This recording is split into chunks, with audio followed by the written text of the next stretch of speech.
제가 봉독합니다. 신약성경 165면에 있습니다. 165면에 있는 요한복음 11장 25절 26절까지 말씀 제가 봉독합니다. 예수께서 이르시되 나는 부활이요 생명이니 나를 믿는 자는 죽어도 살겠고 무릇 살아서 나를 믿는 자는 영원히 죽지 아니하리니 이것을 내가 믿느냐. 아멘. 우리 자리에 앉도록 하겠습니다.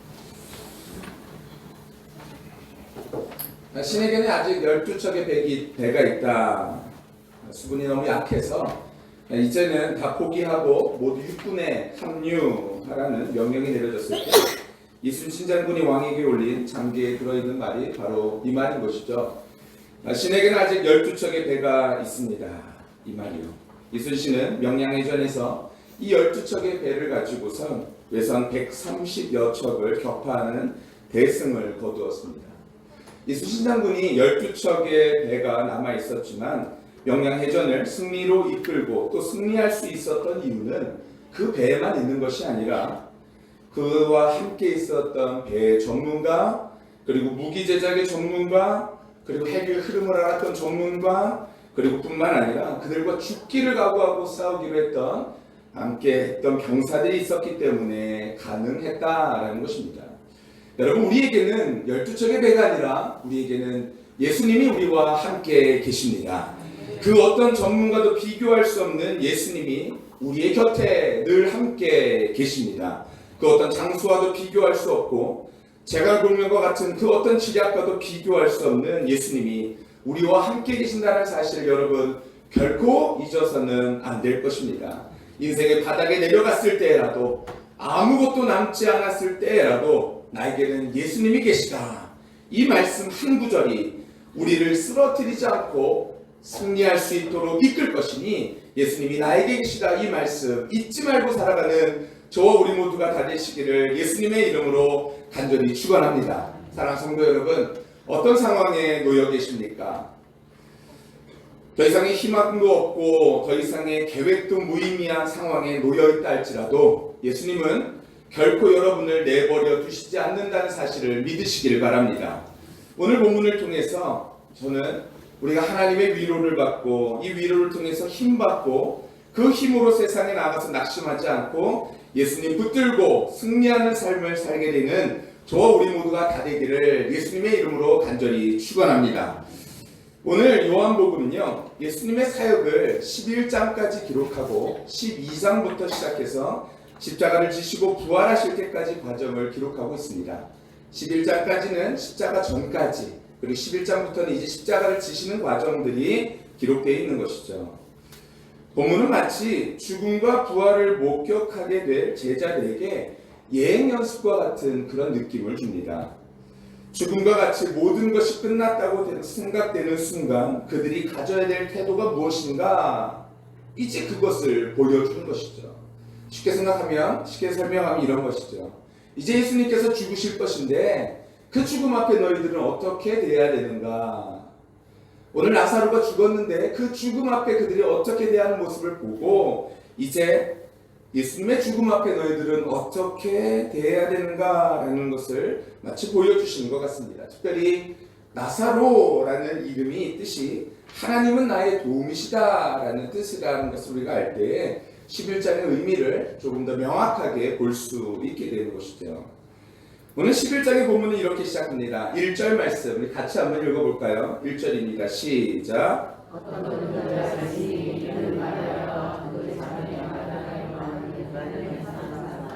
이 베다니가 어디냐면요, 여리고를 지나서 예루살렘을 가는 그 길목에 있는 마지막 마을이 이 베다니라는 곳입니다.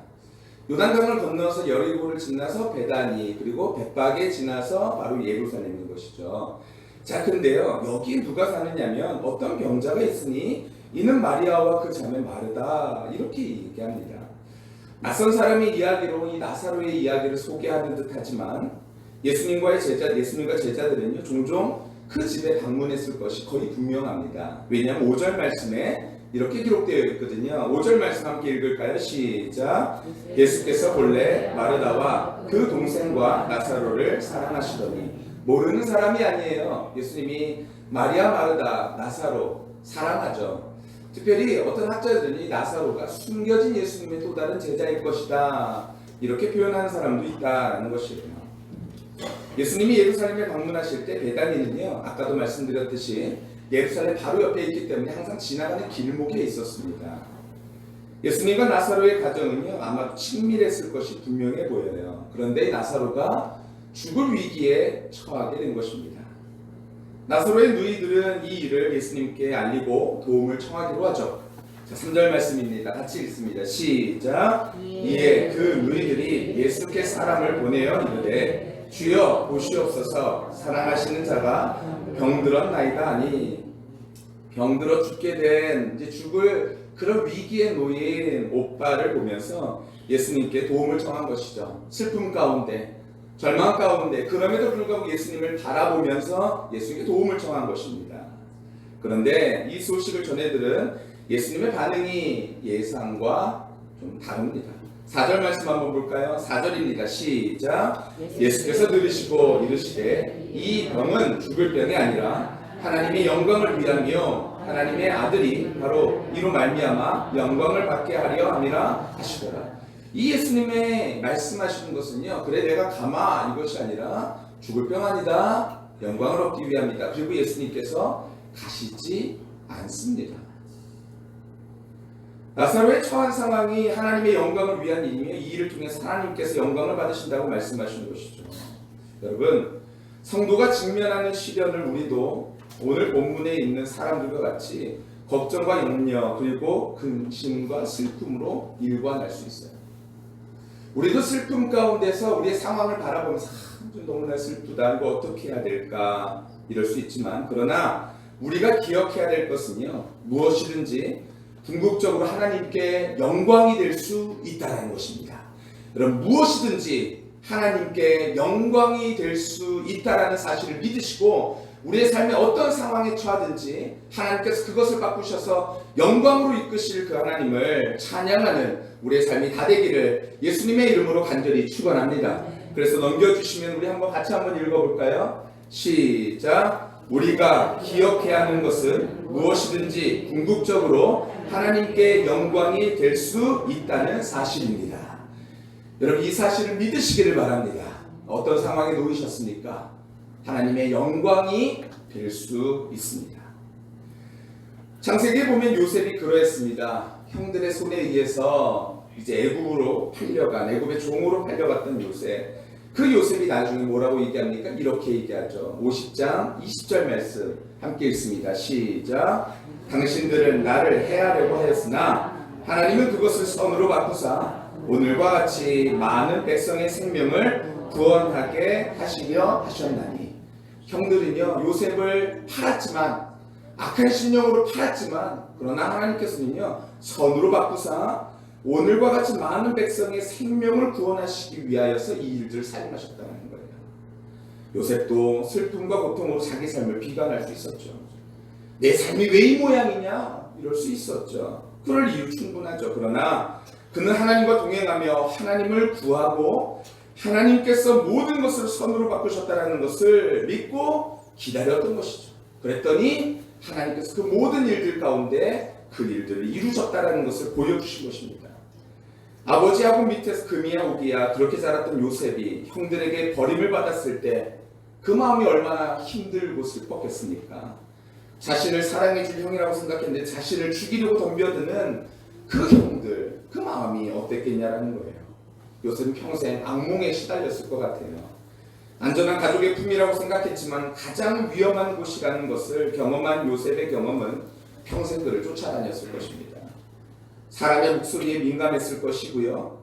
그리고 사람들의 행동에 대해서도 굉장히 예민하게 반응했을 것입니다. 우리 아이들도 그런 것 같아요. 부모가 싸우고 다투는 목소리를 자주 듣게 되면요, 아이들은 불안해합니다. 그것이 어렸을 때뿐만 아니라 평생 가는 것이죠. 어렸을 때 부모가 계속해서 싸우는 모습을 보여주면 아이들은요, 그 모습이 마치 전쟁과 같다라는 거예요. 여러분, 우리가 전쟁, 우리 좀 전에 권사님 기도해 주셨는데 전쟁을 겪고 있을 때 사람 심리가 어떻습니까? 불안하죠. 염려가 되어지죠. 근데 부모가 싸우면요, 아이들이 그 모습을 보고 전쟁하는 듯한 모습을 본다는 거예요.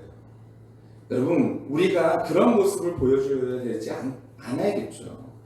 여러분 요셉도 마찬가지입니다. 이제 형들에게 이런 큰 상처를 받고 나서 굉장히 두려움이 많고 불안해하고 어디 가서도 안정을 느끼지 못하고 살아갔어요. 요셉이 분명합니다. 애국까지 가는 길이요, 그저 힘든 길이 아니라 형들에게 버림받았다라는 그것 때문에 거기에서 추위와 배고픔이 문제가 아니라 형들에 대한 배신감, 세상에서 버려진 듯한 그러한 마음이 그에게 있었을 거라는 거예요. 그런데 요셉은요, 거기에서 절망하지 않습니다. 하나님께서 모든 것을 선으로 바꾸실 것이라는 확신을 가지고 요셉은 살아가죠. 여러분, 고난을 이겨내는 것은 결코 쉬운 일이 아닙니다. 고난 앞에서 사람 인생은 갈라져요. 어떤 사람은 하나님을 원망하고 하나님을 신뢰하는 일에서 멀어집니다. 그렇게 삶이다 할지라도 고난 앞에서 하나님 원망하고 멀어지는 일들 우리는 쉽게 볼 수 있어요. 그런데 어떤 사람은요, 고난 앞에서 더욱더 하나님 앞으로 가까이 나아가죠. 저와 우리 모두가 더욱더 하나님 앞으로 가까이 나아갈 수 있는 저와 우리 모두가 다 되기를 간절히 축원합니다. 요셉의 고난의 이유, 그것은 바로 선으로 바꾸실 하나님을 알기 때문에 그랬던 것이죠. 여러분, 우리가 고통 중에 기뻐하는 것은요, 참을만 해서가 아닙니다. 그것이 아니라 하나님께서 우리의 인내를 발전시키기 위해서 우리의 삶의 고난을 사용하고 계시다는 사실을 알 때 우리 마음속에는 하나님을 향한 신뢰가 있고 믿음이 있을 때 그 고난의 시간을 이겨낼 수 있는 것이죠. 그래서 로마서 5장에 보면 이런 말씀이 있어요. 한번 같이 읽어볼까요? 시작. 다만 이뿐 아니라 우리가 환난 중에도 즐거워하나니 이는 환난은 인내를, 인내는 연단을, 연단은 소망을 이루는 줄 알미로다. 아멘. 여러분, 혹시 환난 가운데 있으십니까? 즐거워하시기 바랍니다. 왜냐하면 이는 환난이 인내를 만들어내기 때문입니다. 근데 여러분, 환난 가운데 있는데 인내를 만들어내지 못하고 계시다면 여러분, 인내를 만드시기를 축원합니다. 그리고 인내를 만들어내서 거기에서 소망을 얻는 데까지 나아가게 되시기를 간절히 축원합니다. 환난의 순간에도 우리는 하나님이 우리와 함께 하신다는 믿음과 확신이 필요하고, 인내의 순간에도 우리가 지속적으로 인내하기 위해서는 하나님이 나를 사랑하신다는 믿음과 확신이 필요하고, 하나님께서 나를 인도하신다, 나를 붙드신다는 확신이 있을 때 우리는 결코 넘어지거나 쓰러지지 않을 수 있다는 거예요. 저에게도 여러 가지 환난이 있고 어려움들이 있습니다. 여전히 있지만, 그런데 불구하고 하나님께서 저를 붙드는 힘은 무엇이냐면, 하나님이 나와 함께 하시고 나를 부르셨고 나와 함께 하신다는 그것이 저에게 확신이 있을 때 제 마음속에 흔들렸다가도 다시 일어설 수 있게 되어지는 것이죠. 여러분, 하나님께서 여러분을 여러분의 가정으로 보내셨다는 확신이 있으십니까? 하나님께서 우리 교회 가운데 하나님의 부르심이 있으시다는 사실이 확신이 있으십니까? 여러분, 이 확신이 있어야 됩니다. 그런데 이 확신이 어떻게 생길까요? 우리의 모든 걸음이 예수님과 동행할 때 우리는 흔들리지 않을 수 있다는 거예요. 내가 과거를 이렇게 돌아보니까 나의 삶 속에 이게 하나님의 이끄심이 아니라 사실은 내가 그때 내 뜻대로 했었지. 이렇게 되면요, 나중에 가가지고 그 일이 문제가 될 때 하나님이 나와 함께 하실지라는 믿음이 안 생깁니다. 그런 사명, 그런 소망, 이런 것들이 희미해집니다. 그런데 나의 삶을 돌아볼 때 내 욕심과 내 욕망이 아니라 그때 모든 걸음 가운데 하나님이 나와 함께 하셨고, 그때 내가 하나님의 말씀에 순종했고 순종한 대로 지금까지 걸어왔다라는 믿음의 확신이 있으면 여러분, 어떤 때에도 흔들리지 않게 되어지는 것이죠. 사랑하는 성도 여러분, 이러한 믿음 갖게 되시기를 예수님의 이름으로 간절히 축원합니다. 사실 말이 그렇지 연단이라는 것이 그래서 쉽지 않은 것입니다. 그리스도를 만나게 하는 정면의 과정의 일부라고 여길 것을 말하지만 연단이라는 그 말이요, 사실은 굉장히 어려운 것이죠. 한시라도 빨리 어려움이 해결되기를 기도합니다. 그런데 하나님은 어디에도 보이시지 않는 것 같다라는 생각이 들 때, 아무런 말씀도 하시지 않는 것 같다라고 느껴질 때 우리는 외롭고 괴롭고 힘들게 되는 것이죠. 하나님은 도대체 왜 지켜만 보고 계시는가? 나의 문제를 모르시는가? 이렇게 생각할 수 있다는 거예요. 그런데 오늘 본문을 보세요. 6절 말씀을 같이 보도록 하겠습니다. 6절입니다. 시작. 나사로가 병들었다함을 들으시고 그 계시던 곳에 이틀을 더 유하시고. 어디에 계셨냐면 예수님께서요, 그 나사로의 집으로 가지 아니하시고 계셨던 곳에서 이틀을 더 유하십니다. 멀지 않은 곳에 계셨던 것이 분명해 보여요. 그런데 예수님이 가지 않으셨죠. 더 유하십니다. 예수님 왜 그러셨을까? 우리는 질문하게 되는 것이죠. 분명히 바로 앞절인 5절에 보면 이렇게 기록되어 있어요. 5절 보면요, 함께 읽을까요? 시작. 예수께서 본래 마르다와 그 동생과 나사로를 사랑하시더니.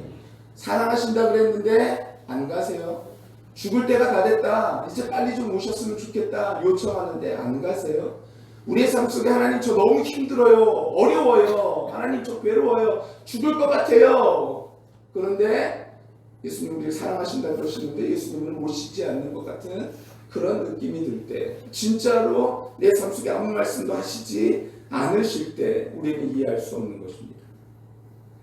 우리도 이해할 수 없는 상황에 놓이게 되어지는 것이죠. 열렬히 기도하고 구하고 하나님 속히 응답해 주세요 그렇게 기도할 때 물론 하나님께서 속히 응답하실 때도 있죠. 그때 우리는요, 감사하고 흥분하고 기뻐하고 즐거워하게 되어지죠. 그러나 하나님은요, 매번 그렇게 다 응답하시지 않을 때가 있다는 거예요. 어쩌면 그것이 더 많지 않냐라는 것이죠. 오히려 다 이해할 수 없지만 그래도 하나님을 신뢰하고 어떤 경우든지 하나님의 결정은 최선이며 그분의 때가 정확하다는 확신, 그거 우리 마음속에 있지만 그런데 불구하고 예수님께서 오시지 않는 것 같다, 말씀하시지 않는 것 같다, 내 삶은 왜 버려진 것 같냐라는 생각이 들 때 우리의 마음은 너무나 힘들고 어려울 수 있다는 거예요. 근데 이때 다 이해할 수 없지만 그대로 그래도 이해하고 그것을 받아들일 수 있는 그런 비결이 있습니다. 그것이 무엇이냐면 우리의 마음이 항상 낮에 있으면 됩니다. 문제는 우리가 낮에 다니고 있는가, 빛 대신 예수님 안에 거하고 있는가. 여러분, 그것이 중요한 것이죠. 오늘 보면 9절에 보면 이렇게 기록되어 있어요. 9절 말씀입니다. 함께 읽습니다. 시작. 사람이 낮에 다니면 이 세상의 빛을 봄으로 실족하지 아니한다.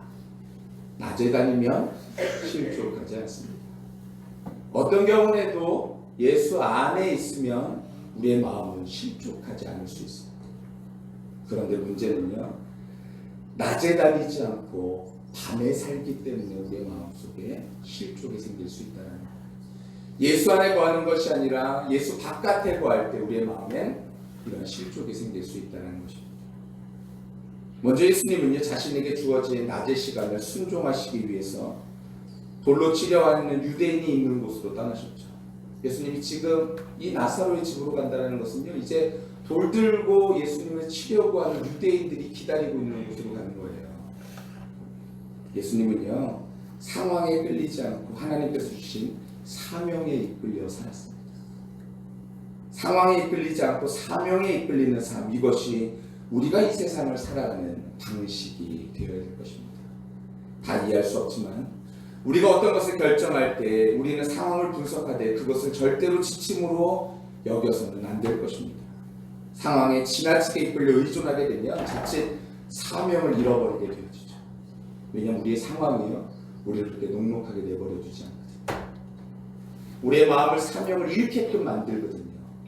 그런데 낮에 거하면 사명을 잃지 않을 수 있습니다. 그런데 상황을 보면 우리의 마음이 넘어지는 것이죠. 예수님도 예수님의 낮을 책임지셨듯이 우리도 우리의 낮을 책임질 수 있는 우리 모두가 다 되어졌으면 좋겠습니다.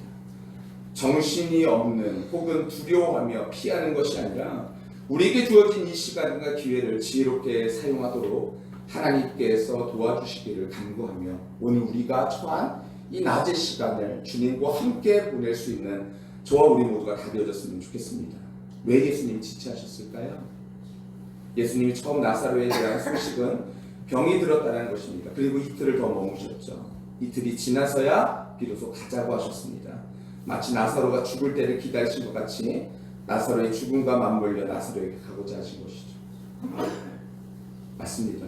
예수님은요, 나사로가 죽기를 기다리신 것이죠. 사람들에게 나사로의 죽음은 밤과 같은 절망이었습니다. 밤과 같은 절망. 인간으로서는 더 이상 손쓸 수 없는 상태의 바로 죽음이죠. 절망이죠.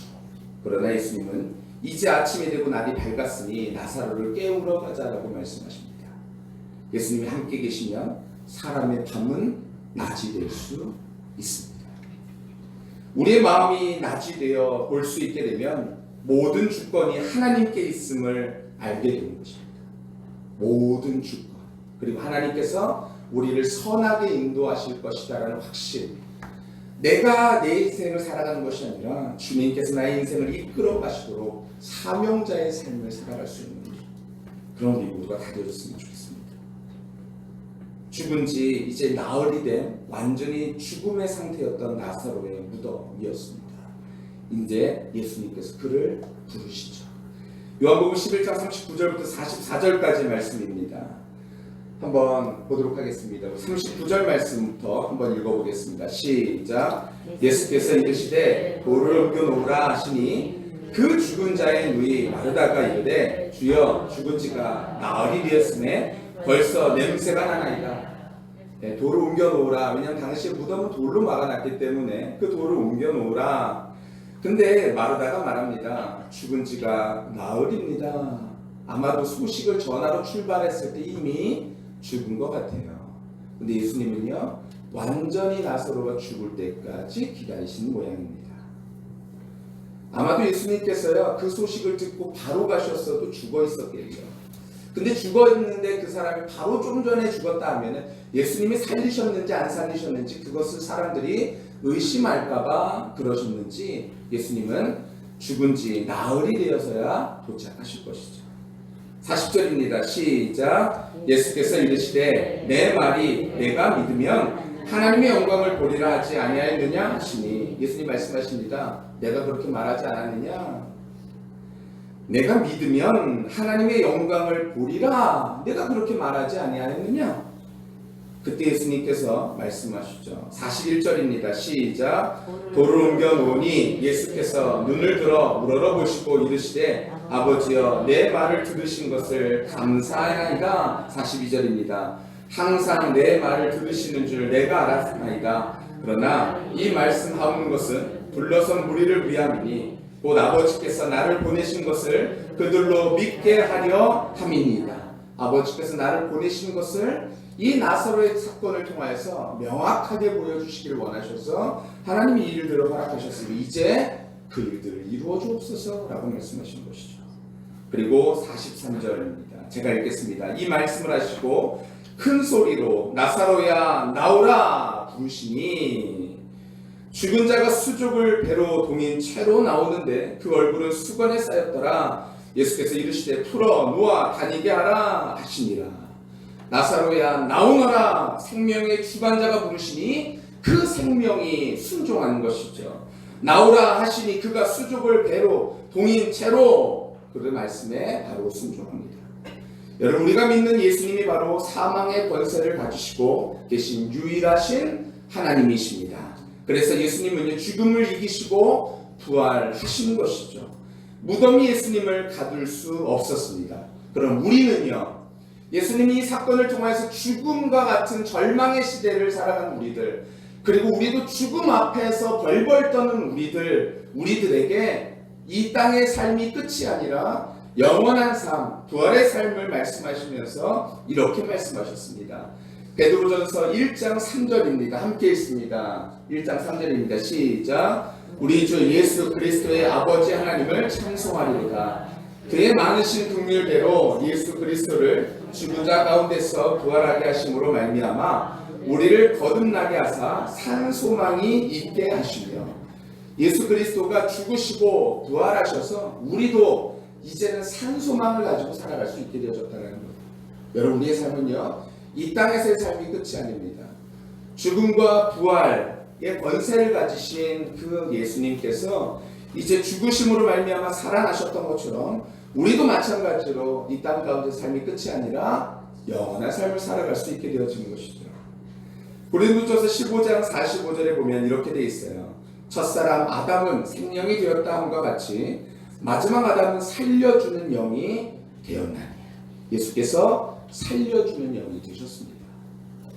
보라, 내가 너희에게 비밀을 말하노니 우리가 다 잠잘 것이 아니요 마지막 나팔에 순식간에 호련히 다 변화되리니 나팔 소리가 나매 죽은 자들이 썩지 아니할 것으로 다시 살아나고 우리도 변화되리라. 저와 우리 모두가 변화된 마지막 부활에 참여하게 될 것을 믿으시고 이 사순절 기간 믿음으로 살아가게 되시는 저와 우리 모두가 다 되기를 간절히 축원합니다. 신자는 영원한 죽음을 경험하지 않게 되는 것이죠.